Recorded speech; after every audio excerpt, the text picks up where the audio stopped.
Coucou! Alors, je vais commencer par te souhaiter la bienvenue sur ma chaîne et sur ma toute première vidéo.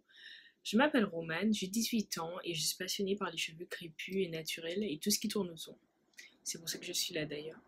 J'ai un blog depuis maintenant 2 mois et je trouvais que le format vidéo pourrait me permettre d'apporter des informations en plus à mes lecteurs et aussi de rentrer plus facilement dans les détails pour certains articles comme les tutos coiffure ou les recettes. La chaîne, c'est vraiment quelque chose de complémentaire au blog.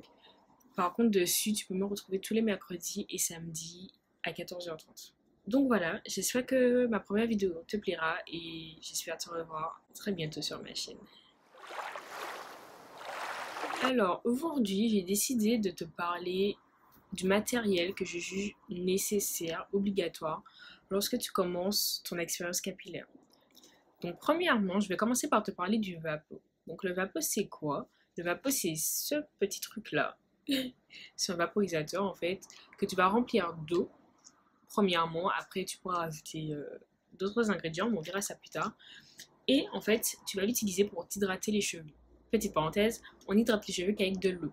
Donc en fait, c'est ça. Ton Vapo, il va te permettre de réhydrater tes cheveux pendant la semaine, de redonner un peu de fraîcheur à tes boucles, ou voilà, si tu sens que tes cheveux sont un peu secs mais que tu n'as pas envie de refaire ton soin tout de suite, tu donnes un petit coup de Vapo, tu recèles l'hydratation vite fait, et voilà, tu peux passer ta journée tranquillement. C'est pour ça que le Vapo en fait est important, parce que l'hydratation c'est la chose qu'il ne faut pas négliger en fait lorsque tu prends soin de tes cheveux.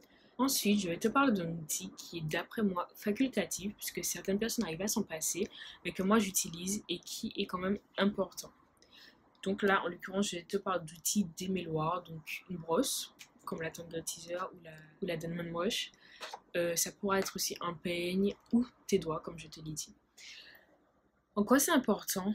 C'est important parce que ça va te permettre d'enlever les nœuds qui se seront formés dans tes cheveux.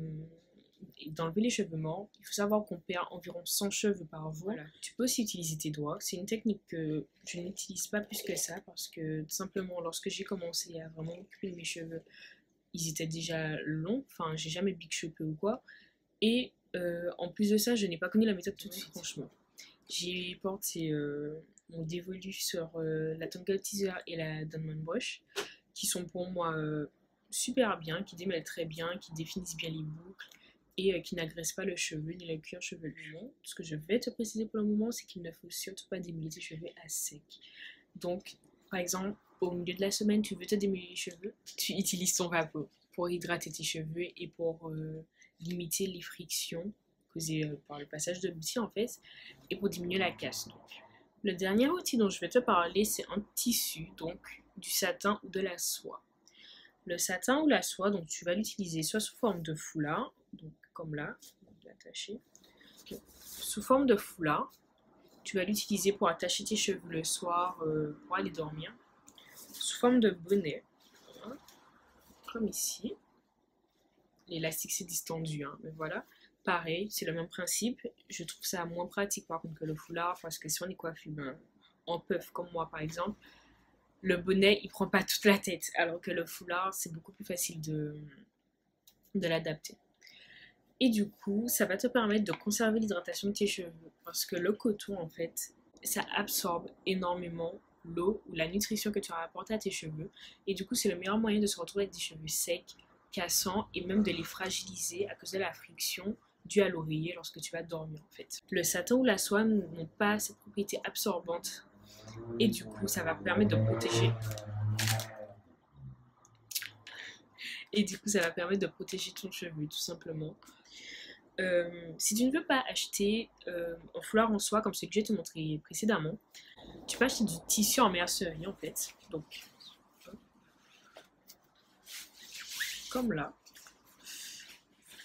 j'ai acheté 1 mètre de tissu, c'est 1 mètre sur 50 cm je crois. Et avec, je pourrais faire environ 6 foulards. Je vais me suffire de couper les carrés de la taille que je veux, de coudre les bords pour éviter que ça s'effiloche comme là.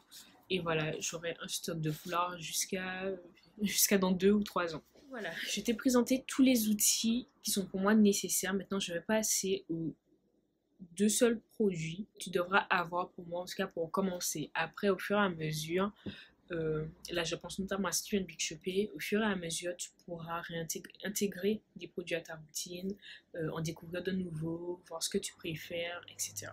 Le premier produit que je vais te présenter, personnellement, je juge qu'il est facultatif parce que je n'en utilise quasiment pas. Je n'en utilise pas en fait. C'est le shampoing.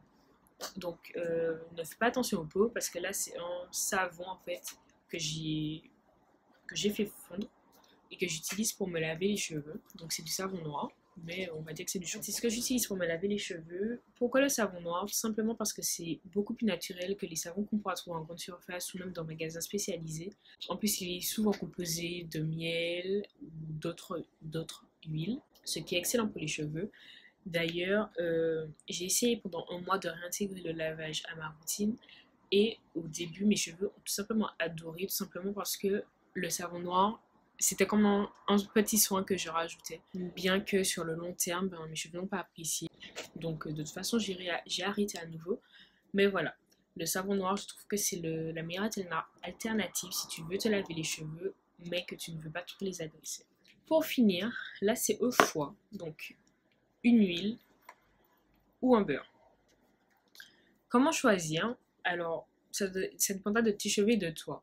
Si tu as les cheveux fins et ou bouclés, je vais plus te conseiller une huile parce que c'est beaucoup plus léger qu'un beurre, c'est moins lourd, ça va moins étouffer ton cheveu, en tout cas moins risquer d'étouffer ton cheveu qu'un beurre. Parce que les cheveux fins, ben, ça n'a pas besoin, je vais pas dire que ça n'a pas besoin de grand chose, mais en tout cas, pour peu que le produit soit trop lourd, ça peut facilement les étouffer.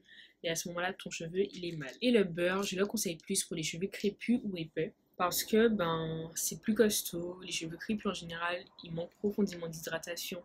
Et avec un beurre, tu pourras très bien sceller l'hydratation que tu auras apportée à tes cheveux et très bien nourrir aussi, donc c'est tout bénef. Là, je te présente donc de l'huile de coco, donc c'est une bouteille de 100 ml, et du beurre de karité. Personnellement, je ne pourrais pas me passer du beurre de karité. Je sais que si je dois partir et que je ne peux pas emmener de produit ou quoi, je vais emmener du beurre de karité. Du beurre de karité et de l'eau, mais je veux rester en vie longtemps. Alors que si jamais que de l'eau, ben non. Si jamais que du beurre, non plus, parce qu'ils ont besoin d'hydratation et de nutrition. Donc voilà. L'huile de coco, tout le monde jure par l'huile de coco. C'est pas mon huile préférée, même si je dois avouer que voilà, ça peut te sauver les cheveux et c'est tout bénef. On peut faire beaucoup de choses avec. Donc juste pour ça, si tu dois choisir une huile, prends celle de coco. Donc voilà, j'espère que ma vidéo t'aura plu. J'espère qu'on se reverra très bientôt. N'hésite pas à commenter. Et voilà, je te dis à très bientôt et je te fais de gros bisous.